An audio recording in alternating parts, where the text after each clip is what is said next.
Hello, everybody. This is free to play Shroom or F2P Shroom here from Amen 26, so 1026, showing you a PvE guide this time. Um, there's been some questions, and I've definitely been helping some players with some mechanics they haven't realized. And I realized, I guess people mention it, but no one really specifically outlines um, a way for all classes to push PvE. So here's my attempt to do so. I'm going to be showing you on my Necro or my Supreme Spirit, depending on however you want to verbiage it. But this should work realistically with any class. Now, a preface or a preface. The Archer is the most meta or the most dominant in PvE. So any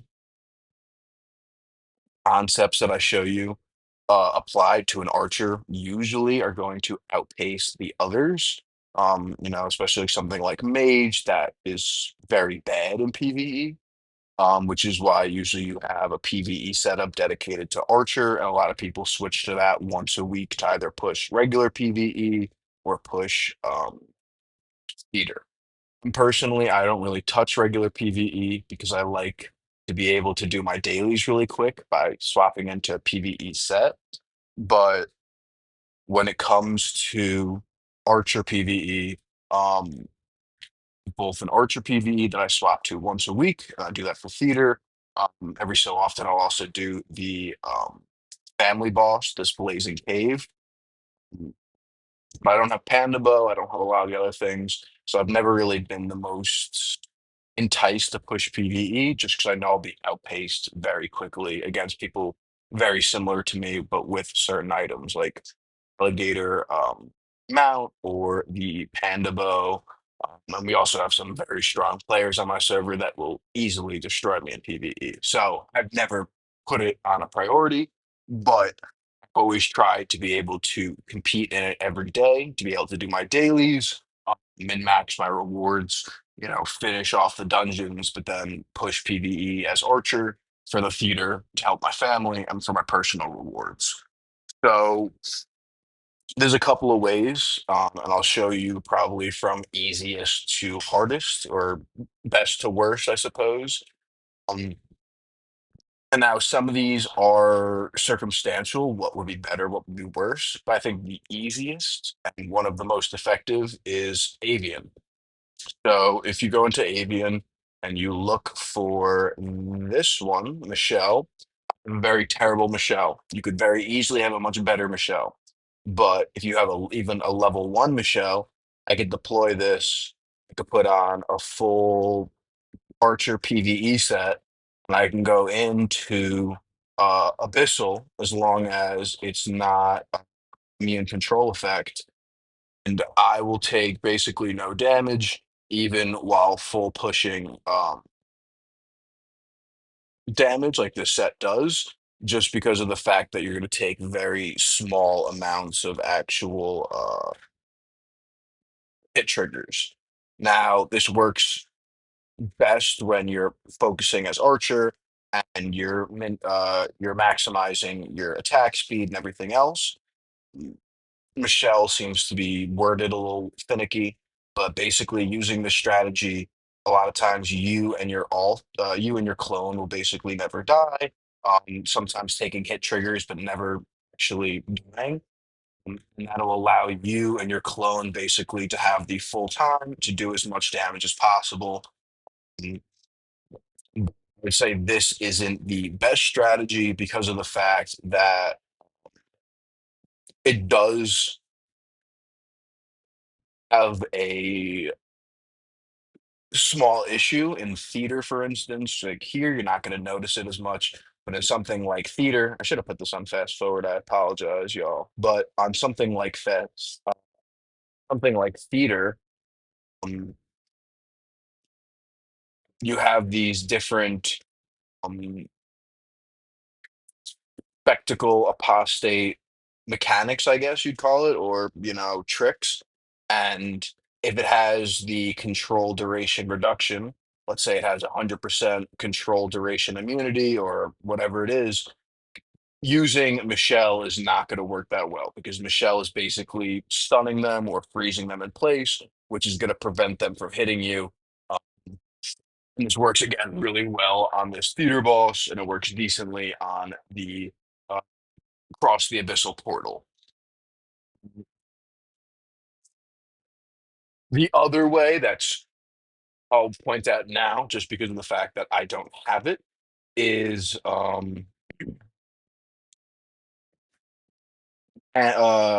tiger candle.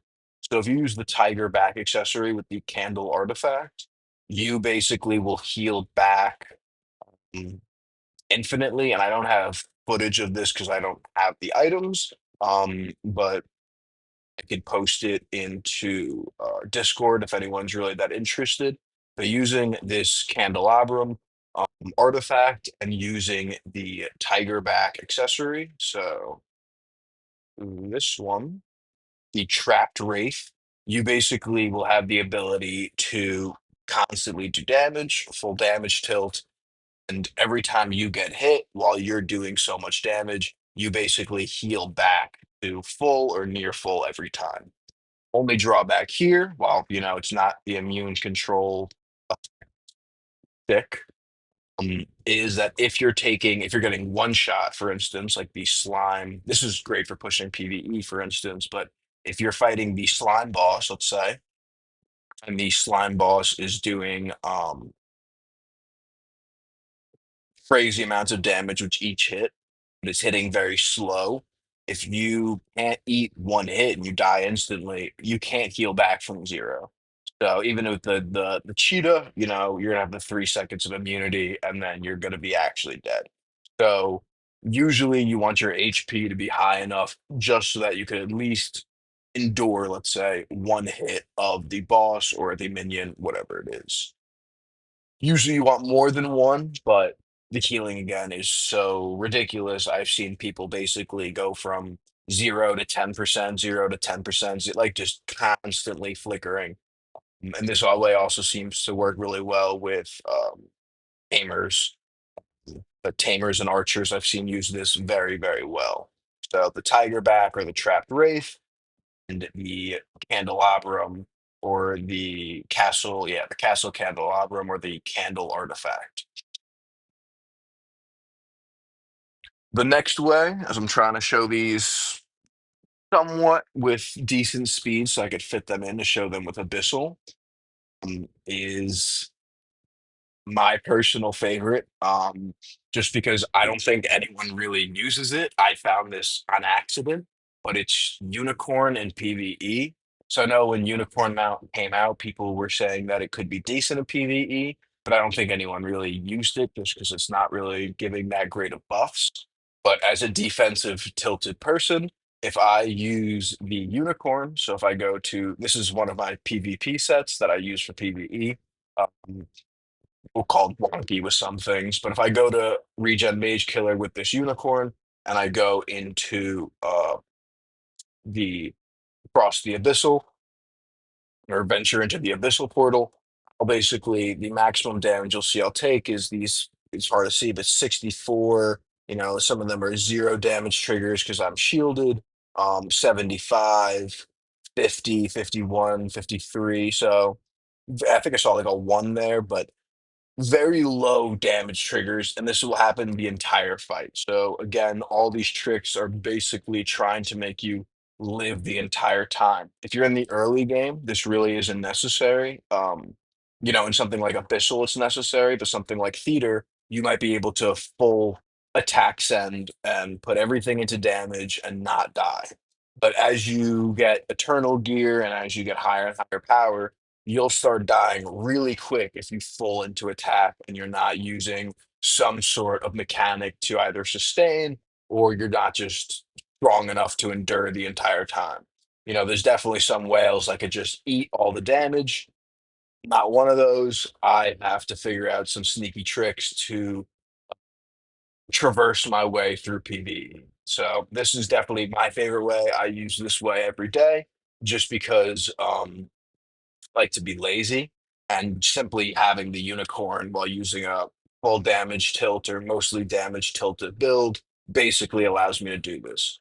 How often do I use this build in PvP? Not that often. It's a very niche and specific PvP set that's meant to hit very specific regen mages built kind of a more tanky way. But and it does definitely require the timing of unicorn, everything else. So I would not say it's if you ask me about that set, it's super wonky. I could try explaining it to you and give it to you, but if it doesn't work perfectly, I apologize.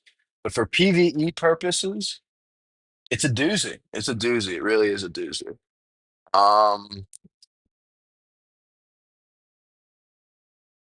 but yeah, again, I won't die the entire time. We don't have to venture through that 'cause I think I already did it earlier. Yeah, but this is the way that I do my abyssal every single morning. Usually, 'cause I do it right after reset. Um, And that's again all based on the fact that you have unicorn. Now, this definitely works better if you have higher unicorn. Um, but due to the fact that you have unicorn and you're never reflecting a skill, basically your defense is always super high and you're never going to be affected by the control effects.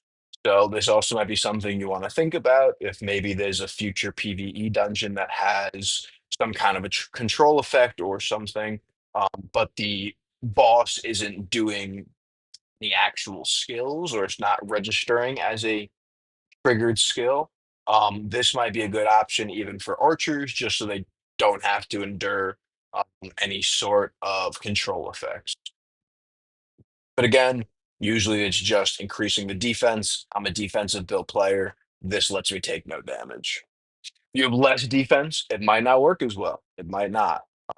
For reference, on this set, I use 3.7 billion defense. So definitely high tilted thing with my 7 billion attack. Now, usually, if I'm it's usually a lot higher. It used to be about 8 billion, but I've been testing some things for PvP and I lowered my attack to test some things with higher their stats for sustain.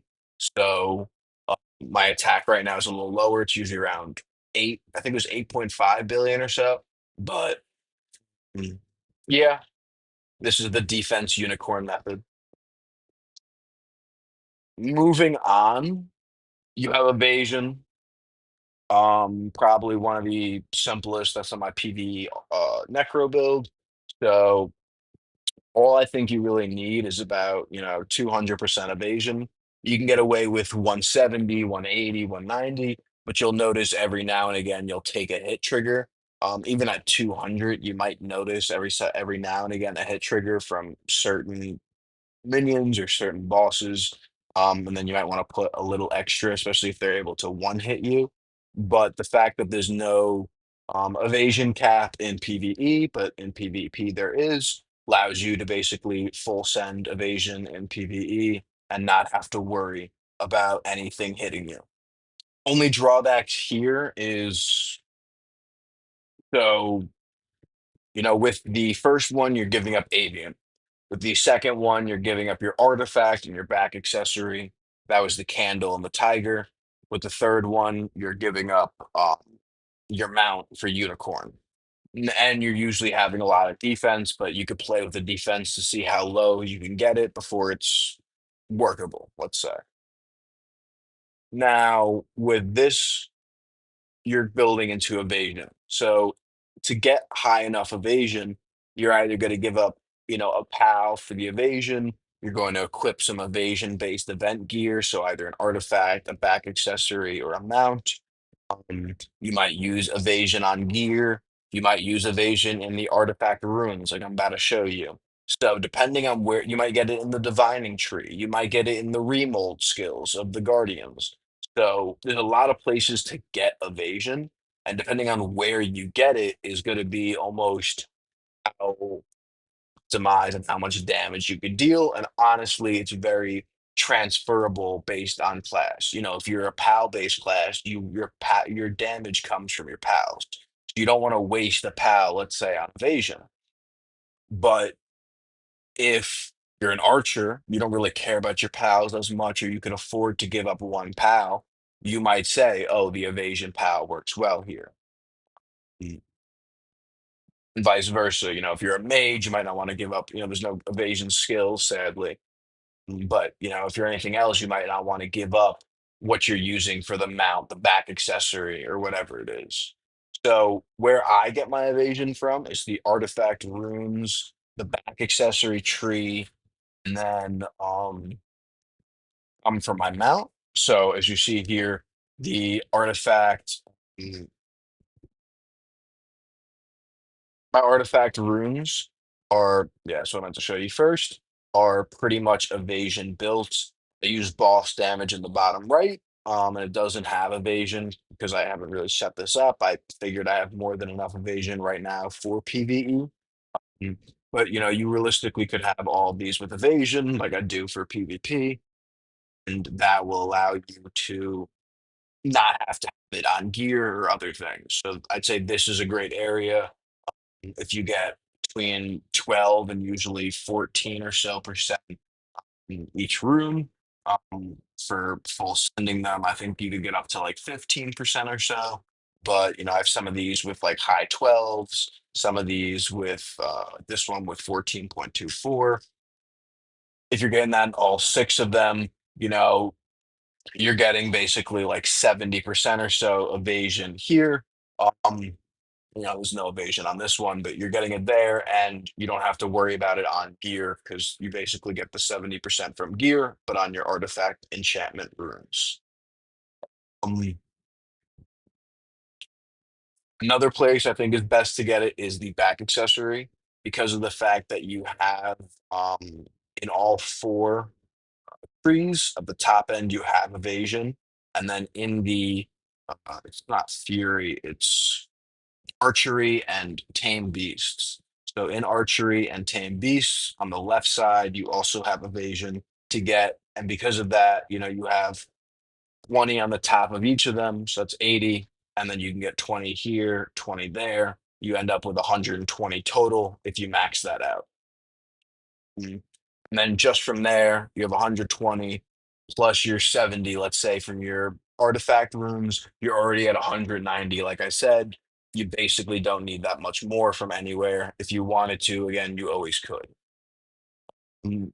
If you don't want to get it from there, you can get it from the Divining Path, the new Guardians. There's also, first off, some of them just straight up give evasion while they're active, which you might want to play into. But if you don't want to play into that, you can go into the remold skills, and the remold skills also have the ability to give evasion.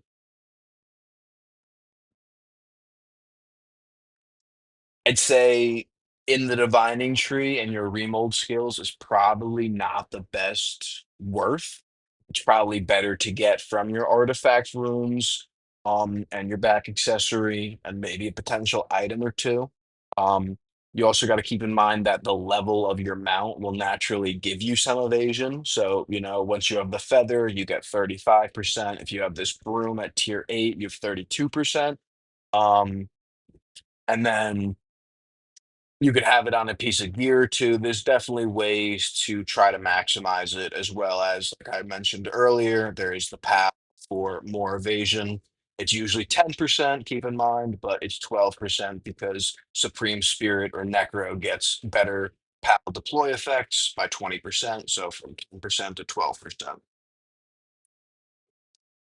Um, Now, where might you differ a little bit? Maybe if this was for an archer, let's say, you might say in Divining Path, it's better to get evasion because then in your artifact enchantments, you could have low damage in all of your runes as the sub enchantment also works. And that'll also lead into one of the methods I'll show next. But it really depends on where you think it's best to get it from. There's plenty of items that can also give evasion. So free to play accessible would be this Ghost Behind. It gives you evasion, and that's from the Rush Shop. Another thing would be if you're a spender, you could have the where is it? I think it's an artifact. This bike, the speed of death, and that'll give you more evasion. And that's sometimes what I will use for PvE if I want 20% more evasion, like I had in the past. So it really just depends where you're getting it from. Again, what items you have accessible to you. That always pretty much determines what routes are available to you. Mm, I think also off the top of my head, the top, off the top of my head, there's this Dawn War Wing, but it only gives 12% instead of the 20%. And it's only active for 60 seconds. You're doing something like Abyssal, or you're doing something again over 1 minute of each fight, this might not be your best option.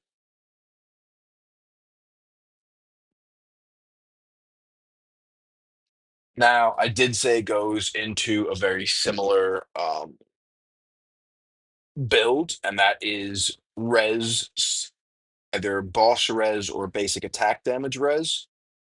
This obviously depends what you're fighting, minions or bosses. You could preferably in PvE have a stack of both, and that would be good. Um, the reason most people don't go down this route is like I said before, there's evasion, there's the Candle Tiger, there's the Unicorn Defense, there's Michelle. There's a lot of ways to avoid taking damage in the first place or being able to heal it back rather than reducing the incoming damage. However, this could be a way that some people like to do. Um, why a lot of people also don't do it is there's really no PvP implications, and because it's not really that good in PvP, a lot of people don't focus it. So if you wanted to, you could have basic attack damage res and boss damage res. So A on your souls, if you went to the soul preview in the top here, preview, you go to the immortal section and you click on these bonus effects. You could see the different things you could get, and some of these are basic attack damage res, basic attack damage res. I don't know if you can get boss damage res from here. Let me quickly peruse through.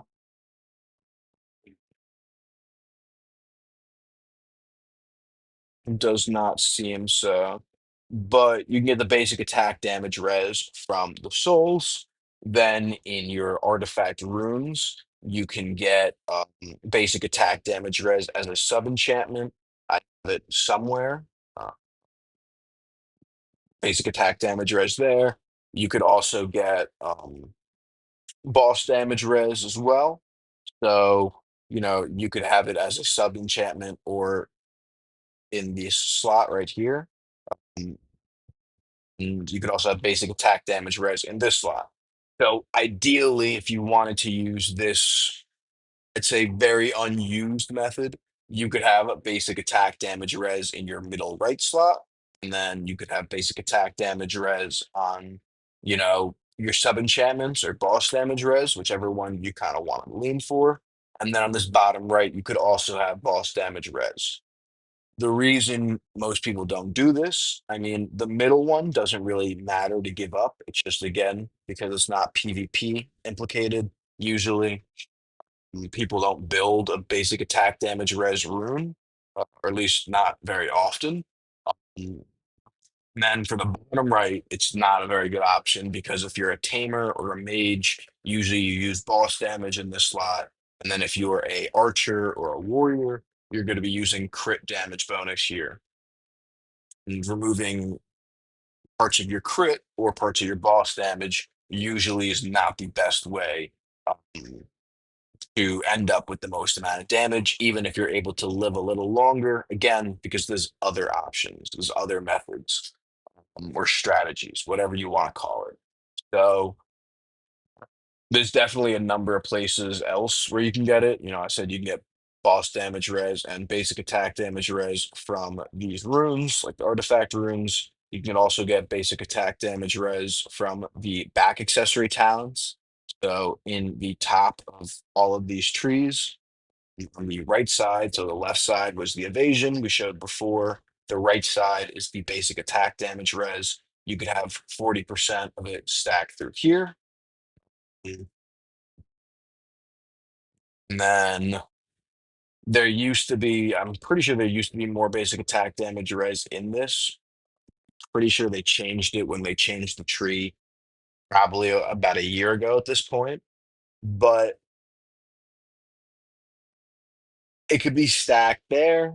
I think in Divining Tree as well, you could also get it, if I'm not mistaken, and probably in Remold Path. You can't get it. Interesting. Because this is only the ignores. My apologies. So you can't get in the Divining Path. You can't get in the Remold. Um, but again, you can get it all the other places I mentioned. And then you could also get it on your avian, for instance. I know some people have like a basic attack damage res on here. I think it's against the strong, or not against the strong. I lied. I apologize. Indirect aid. So indirect aid will be your boss damage res. I think there also is a basic attack damage res, the self defense. So you could have self defense and indirect aid on an avian if you really, really wanted to stack up your boss damage. From souls, I know the only place you can get boss damage res is from your defense soul. So in essence, or in theory, you could have a lot of both of these.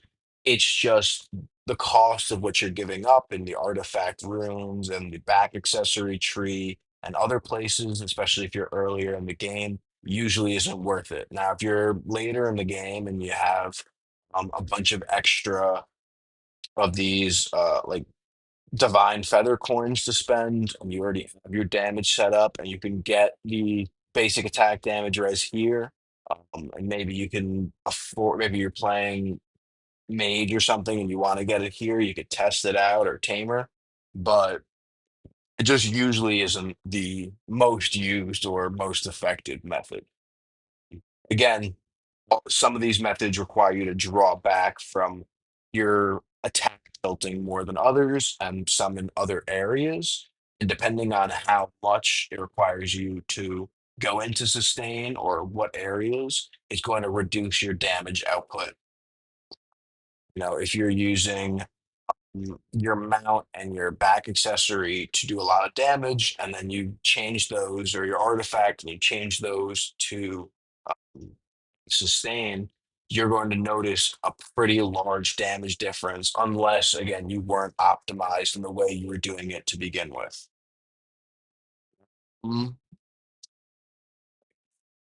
I think that's that for res. I'm sure there's some more places you can get it from.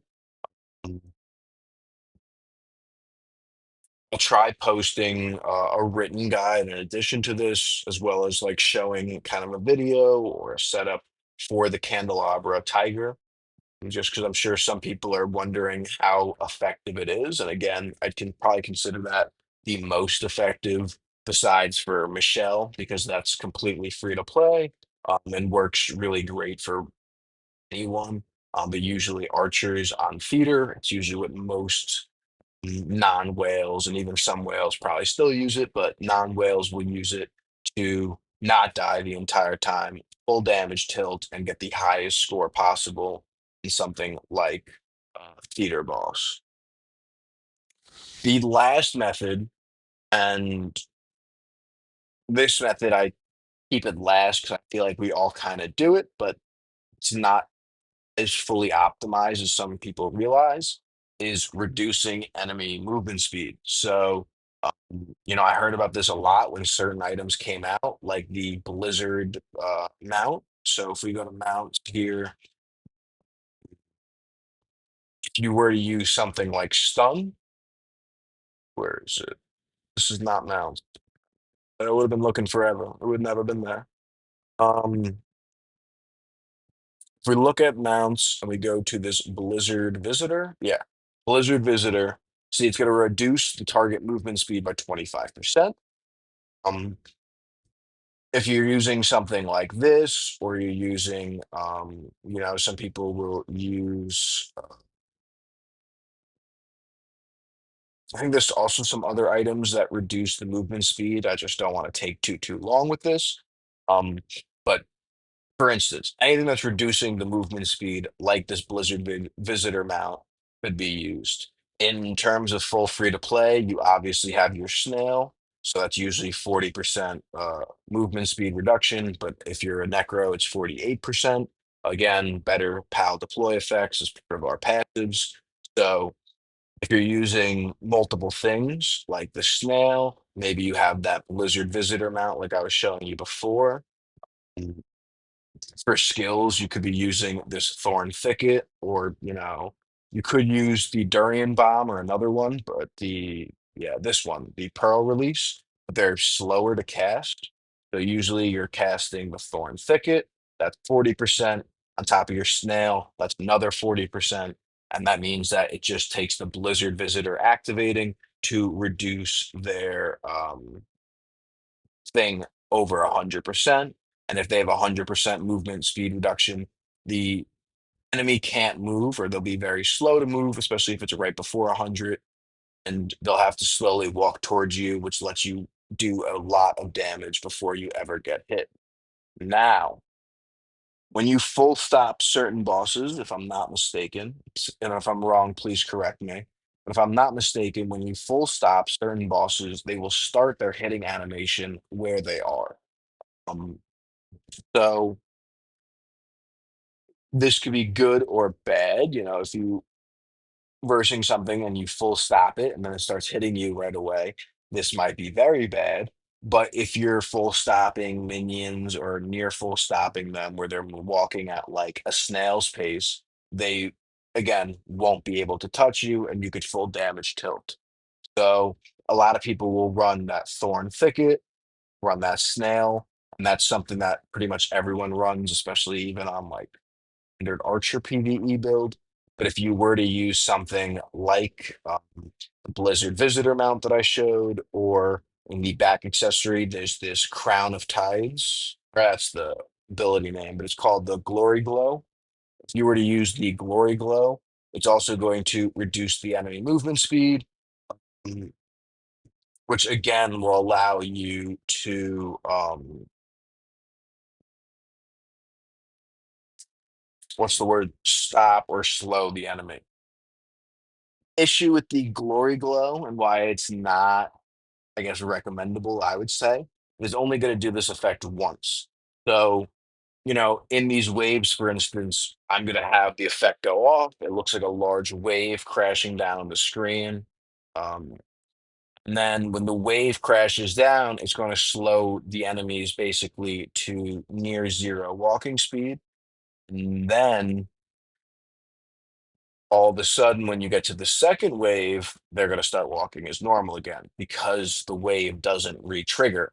There's the self-detect, quote unquote, ability of that mount of the back accessory that's going to have an effect in reading the enemy and yours movement speed, and that's going to continually trigger. But the actual wave crashing to reduce their movement speed is not. So it's something you can only use against the first wave. Now, if you're going to challenge a boss, it's going to hit them. It's going to trigger right away, and this could be something you might want to do. But if you're versing, like I said, the minions before, it's really not going to work, and it's not going to be the best. Oh no, please don't clear. I don't want this to be harder than it already is. I'm clearing with my 36 soul. But yeah, so I think that there's definitely a variety of ways that people can um, push PvE, survive, get their daily rewards. You really want your abyssal rewards for the hammers each day, even though it's a small amount of hammers every day over a year and a half of playing, it's going to add up. Your hammers, your rainbow seeds, your soul essence, your purple seeds. So to me, I think it's best if you again, push it as an archer. But if you're not going to, I hope that one of these like six or so methods is able to help you. Mm, There's definitely some other ways I've seen with people using like blitzes and disarms on timing and dazzled. but that's very variable on what you're hitting.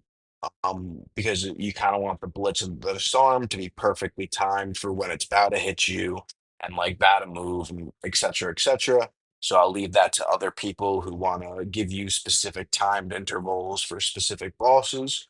But in terms of a general overview, I think that kind of summarizes it pretty well. Um,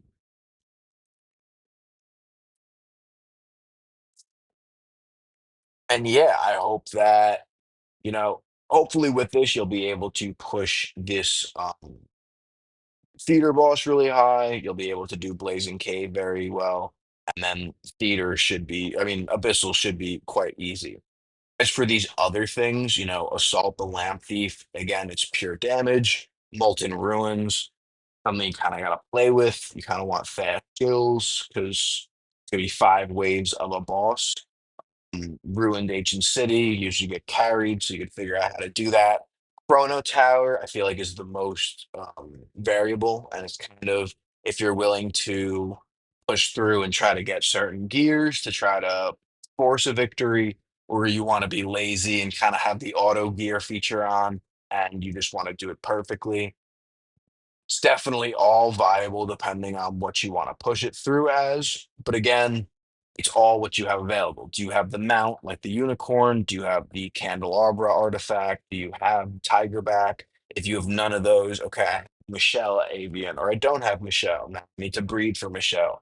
Until I get Michelle, maybe I should use the evasion build. Maybe I should use a res base build. Maybe I should slow the movement speed. Mm. But yeah, there's definitely UAs. And again, with the movement speed one, I don't think it's that great, especially same with the res one. Um, they take a lot to kind of build up. And even when they're built up, I wouldn't say they're necessarily the best because you're giving up so much to invest into them. Like with this slowed movement speed one, if you couldn't tell, different bosses walk with different speeds to get to you and they hit you from different points, like how far away, so how many steps it takes for them to before they start hitting you. Um, And with because of all that, it's really going to change the viability of the movement speed one. But I'd say the evasion one, Michelle Avian, um, love the unicorn cheese. I love my defense, so never can get enough defense. But if you have the candelabra, I figure that's probably the best one. If I find any more, I'll try to keep those in the updated written guide that I put along with this. And I'll probably put this in a standalone thread of the official Discord. So I hope this could behoove anybody. And yeah, thank you, thank you. And this has been free to play. Enjoy your day, y'all.